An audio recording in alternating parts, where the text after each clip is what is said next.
there is a very limited margin of maneuver for Hamas. So let's be optimistic. Let's see how the Trump team is managing. Let's give Nikolai the opportunity also to manage these details. Let's give this new technocrat government also to manage the details on their shoulders.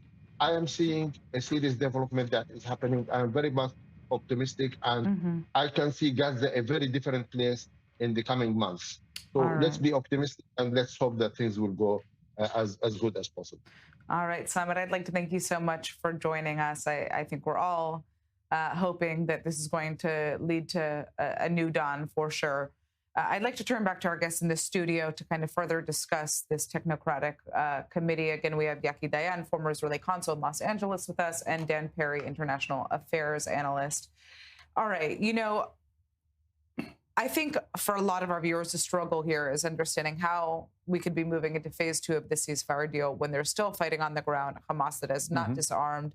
A lot of international doubt as to, you know, the establishment of a stabilization force in a circumstance where we know that it's not just going to be peacekeeping, because that's just a reality of what's happening on the ground. It's going to be about peace enforcing. So what does the establishment of this technocratic committee actually realistically mean on the ground? Yeah, so the International Stabilization Force hasn't been yet formed.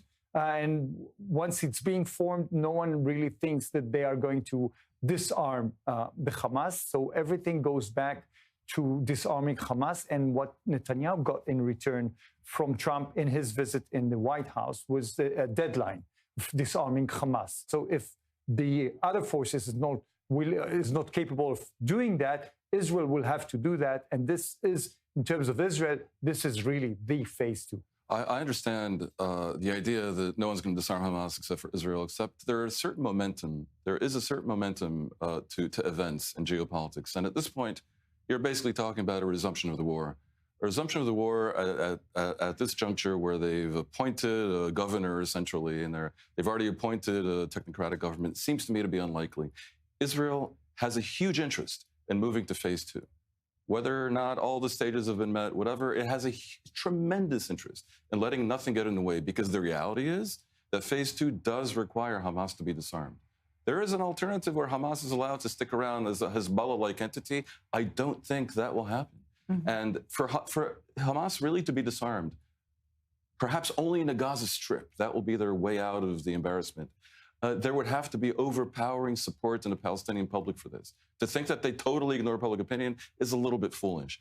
So the only thing Israel actually is having to swallow here is the reality that the technocratic government that's about to be appointed and whose names have been leaked is essentially approved by the Palestinian Authority. The Netanyahu government has been running around claiming that the PA, which is Fatah, is as bad as Hamas. Complete nonsense. This is what they've had to step away from. And you have some somewhat plausible deniability in that they're not declaring it, but Fatah and the PA have welcomed this government.